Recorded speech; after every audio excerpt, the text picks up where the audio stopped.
नमस्कार बच्चे, welcome you all to the online platform of Shiksha Niketan. तो अभी हम जो लास्ट वीडियोस हैं वहां पर क्या पढ़ रहे हैं, टाइप्स ऑफ क्वाड्रिलेटरल। तो आज टर्न है फोर्थ टाइप ऑफ क्वाड्रिलेटरल पढ़ने की। अगर आपको पिछली तीनों वीडियोस में जो हमने तीनों टाइप पढ़ी उनमें कोई डाउट हो तो आप प्लीज कमेंट सेक्शन में लिखें, ताकि हम ज्यादा से ज्यादा इन टॉपिक्स के ऊपर, इस बेसिक के ऊपर डिस्कशन कर सकें। क्लियर? तो थर्ड वीडियो में जो थर्ड लेक्चर था टाइप्स ऑफ क्वाड्रिलेटरल का, वहां पर हमने किसके बारे में पढ़ा था? वहां पर हमने पढ़ा रोम्बस के बारे में। रोम्बस एक ऐसी फिगर जिसकी ऑल साइड्स इक्वल होती हैं। आज फिर हम उसी ऐसी टाइप के बारे में पढ़ेंगे जिसमें ऑल साइड्स फिर से इक्वल हैं। ठीक है, तो यहां से फिगर देखिए, इस तरह से एक फिगर ले लेते हैं। ये आपके पास एक फिगर आ गई। Let it be named as A B C D. बच्चे देखो, जब भी आपने नेमिंग करनी ना, एक सीक्वेंस में करनी, एक पैटर्न में करनी। जैसे मैंने इसको ए दिया, यहां बी, यहां सी, यहां डी। जरूरी नहीं है आप जहां मर्जी दे, आप यहां से ए करें, बी करें, सी करें, डी करें, लेकिन एक सीक्वेंस के अकॉर्डिंग करें। क्लियर? ठीक है, चलिए अब यहां पर फिर से मैंने क्या किया, ये एरोज का मीनिंग समझते हो आप? ये जो इस तरह से करता हूं, दैट मीन्स इसका मीनिंग ये है कि जो आपका ए बी है वो किसके बराबर है बच्चे? बी सी के। बी सी किसके बराबर है? सी डी के। और सी डी किसके बराबर है? ए डी के। That means all sides equal है यहां पर भी। अब आप बोलेंगे सर ऑल साइड्स और होमवर्क में भी इक्वल थी। बिल्कुल। यहां पर एक चीज का और फर्क डालते हैं। यहां पर मैं इधर ये एंगल पता है किसका है? ये साइन किसका है? ये साइन है एंगल ऑफ 90 डिग्री का। दैट मीन्स कि इस फिगर में और क्या आपको लग रहा है? Angle A, angle B, angle C, angle D, सब के सब कितने डिग्री के लग रहे हैं? 90 डिग्री के, 90 डिग्री के। क्लियर? अब बच्चे रोम्बस और इसमें फर्क हो गया। रोम्बस में सिर्फ साइड्स इक्वल थी, यहां पर एंगल्स भी 90 डिग्री के हो गए। तो जब आपके साइड्स भी इक्वल हो और एंगल्स भी 90 डिग्री के हो, तो वो जो आपकी फोर्थ टाइप बनेगी उसका नाम क्या बन जाएगा बच्चे? उसका नाम बनेगा स्क्वायर। क्या बनेगा? स्क्वायर। दैट मीन्स कि स्क्वायर क्या है आपका? अगेन मैं पैरेललोग्राम के ऊपर जाऊंगा। A parallelogram with all sides equal and with all angles equal to 90 degree, that is called square. That means जब आपकी सारी साइडें बराबर हो और सारे एंगल्स 90 डिग्री के हो तो वो आपका स्क्वायर बन जाएगा। अब बात करेंगे कि सर इसके डायगोनल्स के बारे में बताइए।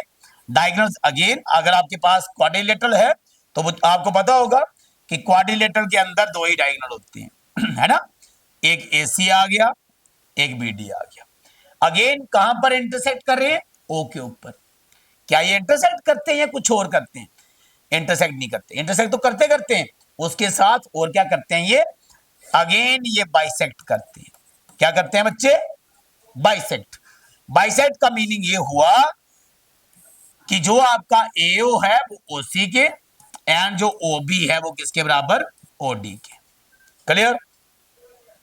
अब दूसरी बात कि सर बाइसेक्ट करते हैं, लेकिन बाइसेक्ट करते हैं at 90 degree. Bisect at 90 degree. Clear? तो दैट मीन्स कि यहां पर भी 90 डिग्री का एंगल बनता है, यहां पर 90, यहां पर 90, यहां पर 90, यहां पर 90। आप कहेंगे सर रोम्बस के भी डायगोनल्स बाइसेक्ट करते हैं, और रोम्बस के भी डायगोनल्स बाइसेक्ट कहां करते हैं? 90 डिग्री के। सेम स्क्वायर के, बस फर्क क्या है स्क्वायर और रोम्बस में? फर्क ये है कि सर जो डायगोनल्स होते हैं, जो डायगोनल्स हैं स्क्वायर के, वो इक्वल भी होते हैं। दैट मीन्स जो आपका AC की लेंथ होगा वही आपकी BD की लेंथ होगी। क्लियर? पता चला? तो क्या क्या प्रॉपर्टी पढ़ी आपने स्क्वायर के केस में, और रोम्बस के साथ लिंक करें। देखो रोम्बस और स्क्वायर में सिर्फ क्या फर्क है? रोम्बस की ऑल साइड्स इक्वल होती हैं, सर स्क्वायर की भी होती हैं। रोम्बस के ऑल एंगल्स 90 के नहीं होते, लेकिन स्क्वायर के ऑल एंगल्स 90 के होते हैं। ऑल एंगल्स का मीनिंग समझे आप? स्क्वायर के डायगोनल बाइसेक्ट करते हैं, रोम्बस के भी करते हैं, स्क्वायर के डायगोनल बाइसेक्ट करते हैं 90 डिग्री के ऊपर, इसके भी 90 के ऊपर करते हैं, रोम्बस के भी 90 के ऊपर करते हैं ना। रोम्बस के डायगोनल इक्वल नहीं होते, लेकिन स्क्वायर जो होता है उसके डायगोनल इक्वल होते हैं। क्लियर? क्लियर हुआ? अब जैसे वहां पर हमने पेरीमीटर निकाला, क्या निकाला? पेरीमीटर। यहां पर भी आप सेम वे में पेरीमीटर निकाल सकते हो, किसका? पेरीमीटर और एरिया इसका भी निकाल सकते हो। ठीक है जी, कैसे निकालेंगे देखिए पेरीमीटर। अब यहां पर भी ऑल साइड्स अगर इक्वल हैं, जैसे मैंने पिछली वीडियो में आपको एग्जांपल दी थी, तो अगर मान लीजिए ये 5 सेंटीमीटर है, ये भी 5 है, ये भी 5 है, ये भी 5 है, तो 5 10 15 5 20, तो क्या हो गया आपका? चारों साइडें इक्वल है, तो आप सिंपली इसको 4 इंटू साइड लिख दो, यहां पर 5 पुट करो, 4 5 फिर भी 20 आ जाएगा आपका। तो ये फार्मूला आ गया इसका पेरीमीटर निकालने का। और एरिया कैसे निकालेंगे? अब सारी साइडें इक्वल है, एंगल्स भी 90 के हैं, तो आपका ये बन जाएगा side multiply side, side multiply side, तो ये आपका बन जाएगा साइड का स्क्वायर। तो आप इस तरह से इसका पेरीमीटर निकाल सकते हैं और इस तरह से इसका एरिया निकाल सकते हैं। ये थी बच्चे आपकी फोर्थ टाइप ऑफ क्वाड्रिलेटरल। अभी आगे हम और दो टाइप्स ऑफ क्वाड्रिलेटरल के बारे में पढ़ेंगे, वो वीडियोस को जरूर वॉच करना, आगे वाली इसको भी और पीछे वाली इसको भी, क्योंकि वो दोनों जो टाइप्स होंगी वो दोनों अलग होंगी और आपको एक टाइप के ऊपर एक वीडियो मिलेगी। आप प्रॉपरली वॉच करिए, चैनल को सब्सक्राइब करके रखो और जो डाउट्स आते हैं उनको कमेंट सेक्शन में लिखिए। तब तक के लिए thank you so much, God bless you बच्चे।